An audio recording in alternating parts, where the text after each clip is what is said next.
Hello, ladies and gentlemen of the internets. Today we're going to be bringing you another Blockhouse tactics video.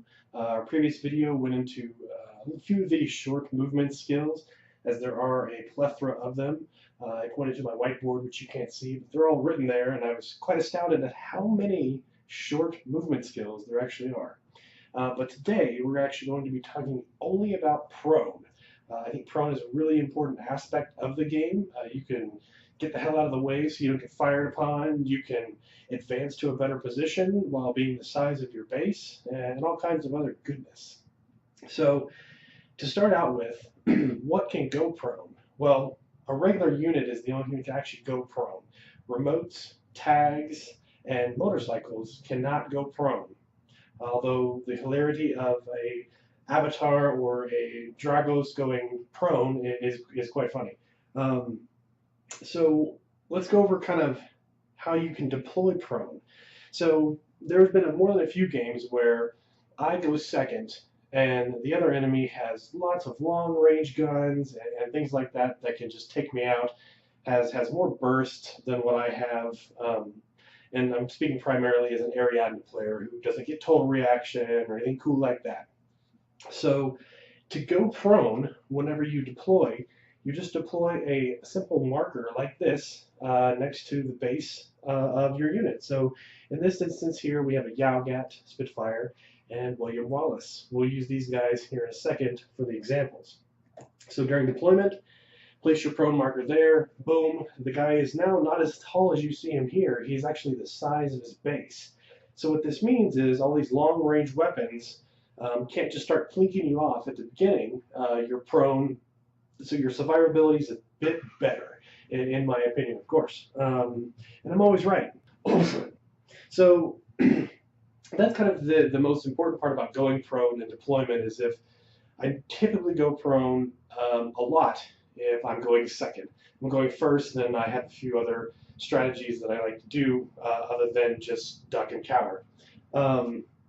So what kind of movement do you get when you're prone? So when you're prone, you move half your movement skill. So a 4-4 will only move 2-2. And so he kind of just belly crawls or rolls along the ground, if you will.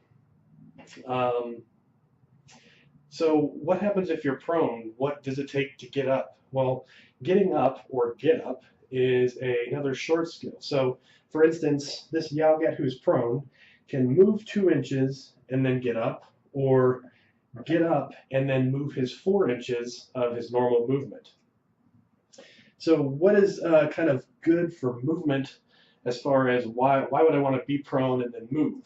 Well, if you can see it here in the bottom camera, our Yowgat is not touching intervening cover between him and Wallace. So what he would want to do is start out prone, and then with his first movement, he can move up to the ledge, and then he wouldn't want to stand up because then Wallace would get a free shot, but he would forgo the second part of his order, and then with the next order, he would actually remove the prone marker, which would indicate standing up, and then he would be standing at cover when he shoots, therefore -3 to shoot him, +3 for his armor for cover, all kinds of good things like that.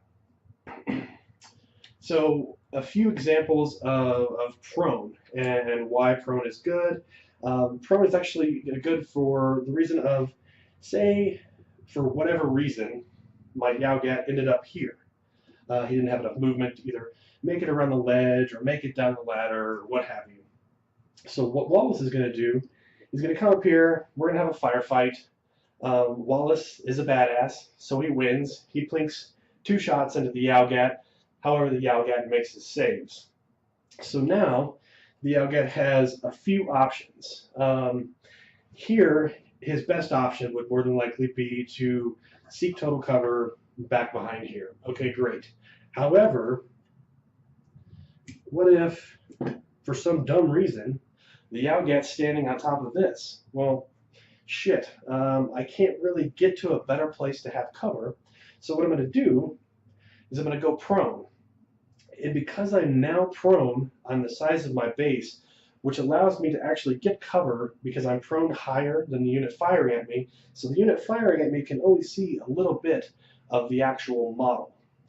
So in this case, I would get the cover bonus again, -3 to hit me, +3 to my armor.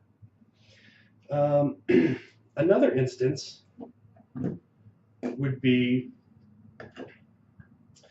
so say the Yowgat is here, and Wallace is here to where he can kind of see all the way around. Well, normally when you fail a guts check, you have to seek total cover.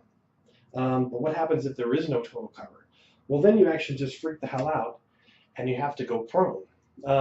In this instance, you're not going to get the -3/+3 bonuses because you're prone at the same level as the guy shooting at you. So you're kind of boned, but you made your armor saves. Good for you. You could fight again. Another instance of going prone would be up here. So say the Yowgat deployed in a good position to where he's touching a piece of intervening terrain. He's got Wallace coming down at him. What is he going to do if he has to take those 2 armor saves, passes them? Well, I can either choose to make my guts roll, or say Wallace only has maybe 1 more order left in his pool. He's probably not going to be able to make it up here to either flamethrower me or shoot me with a combi rifle. So instead of allowing him to spend that last order to shoot me again, I would voluntarily fail my guts, and by doing so would go prone. Now, you can see in the camera that you can see his silhouette, however you can't see his base. So now he's prone, Wallace can't see him, the shot can't be made, and now the Ariadna player has to spend his order doing something else other than trying to kill the Yowgat. And then, on the Morat or CA's next turn, he'll be able to stand up and then plink away at Wallace with his Spitfire. So that's really the best examples I could come up with. A little bit about prone. We're going to kind of forego some tactics videos for the next, I don't know, few weeks until 3rd edition comes out, because some of the things will more than likely change or get clarified. So we'd rather not bring you content that's not going to make sense here in the next 3 weeks. So stay tuned. The first few weeks of December, we'll start hopefully putting out 3rd edition video, 3rd edition updates. I'll have a few folks come by and teach me how to not be derpy in 3rd edition, which would be fantastic. We're going to continue doing the interviews. I just did one the other day with Nestor, Laszlo from the forums. So tune into that. It should be posted either with this video or a day or so after.